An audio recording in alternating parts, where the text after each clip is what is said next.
guys, welcome back to chapter 5 of unit 2, and this is about budgets and forecast with AARevision.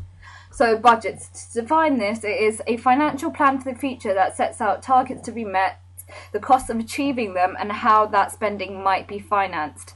So there's 5 steps to the budget process, which is decide objectives, obtain information, prepare budgets, monitor performance, and review. To decide your objectives, you set out broad objectives such as sales, revenue, market share, or overall cost. So those are like your objectives. You obtain information, so you might use previous year's figures or use estimates based on them. To prepare your budgets, you use your overall budget decided and then you split into departments for individual managers. To monitor performance, managers closely monitor progress against the budget and then they react upon this. And review, lessons are learned from variances and applied to improve the business. Advantages and disadvantages of budgets. So then again, I have mentioned a few, but I'm going to talk you through all of them. So they help to control income and expenditure. They provide clear targets for managers. They help to focus on costs. They help to coordinate departments and manage the business in general. And they help to reveal areas where corrective action is necessary. There's disadvantages, also known as drawbacks, which can cause resentment and or rivalry as departments compete for funding. Restrictive budgets may stifle creative managers and be demotivating. Setting budgets can be time-consuming and expensive, and if the actual results are very different, then the value of the budget is then diminished, or it wasn't really necessary in the first place. So there's zero-based budgeting. I don't know if you need to know this, but it's in a textbook and I think it's wise for you guys to know this. So it means starting from scratch each year with no money allocated to cover costs. Managers must be prepared to bid for and to justify spending on their departments. This forces them to examine all their costs. So there's benefits and drawbacks, the same again. So the benefits of zero-based budgeting is resources should be allocated more efficiently. It's easier to adapt as circumstances change. It gives more flexibility in response to changes in the market or the economy. And it forces managers to think and plan a lot more carefully. The disadvantages to this is that it could be a lot more expensive and it could be time-consuming, and forceful managers may be more successful in attracting funds than others who may have more worthwhile projects. Variance. Now, variance, I think you just know these as adverse and favourable, but they're just named variances. So this, you've got to know this. My teachers have stressed this out to me as well.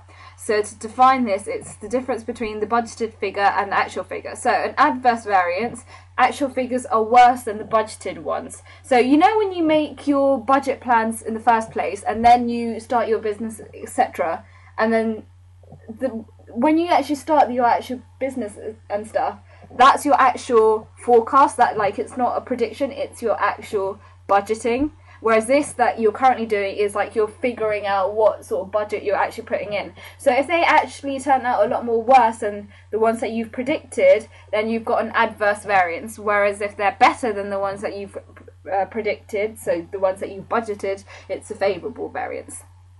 So for an adverse variance, sales prove to be lower or costs higher than planned. And for a favourable one, sales prove to be higher or cost lower than planned. Simple enough. So variance analysis, they need to be investigated and the businesses need to understand what has gone wrong. It's important for them to investigate negative variances to find out when they have happened and to put things right early on before they actually get any worse. Cash flow forecasting. Let me quickly talk about sales forecast. I will make a separate video on that. I've made a little list of things that I've got to do at the end. So sales forecast is a method of predicting future sales level using an analysis of existing information. I will talk to you guys more in a separate video based on this. So I'm just going to go into cash flows because I think that's pretty important. So a cash flow forecast. It is a statement over time of the cash entering a business from its sales and the cash leaving a business to pay for its costs. The difference between the inflow and the outflow is the net cash flow, and this is a crucial indicator of the ability of a business to cover its day-to-day running costs. So cash is technically really crucial to a business. Without cash, it's what was the example I used before? It was no oil to an engine. Same the same thing, like no cash for a business. Although not all businesses, well, they sort of do need cash, I suppose. Yeah, pretty much. But there are some organisations or businesses that don't really require cash in the first place. Like if you're setting up your own online business and it's like maybe a charity funding thing, you're not really needing the money. You're just getting money in order to give it away. So that's a whole different story, I suppose. So how do you prepare a cash flow forecast? Cash in is all cash sales, credit sales, and any other money introduced during the month, so capital, loans, etc. Cash out is all payments made by the business during the month, including overheads and the variable costs. Net cash flow is the difference between the cash in and cash out during the month. It may be a positive or a negative figure. If you've got a little chart and diagram in your thing, if it has a little minus sign, just make sure that you know that's a negative figure and it's not positive. So if there's like a minus, or if it's in brackets, if it's in brackets, the answer is technically negative. Opening balance. This is the opening bank balance of the start of the month, and closing balance. Net cash flow is added to show the bank balance at the end of the month.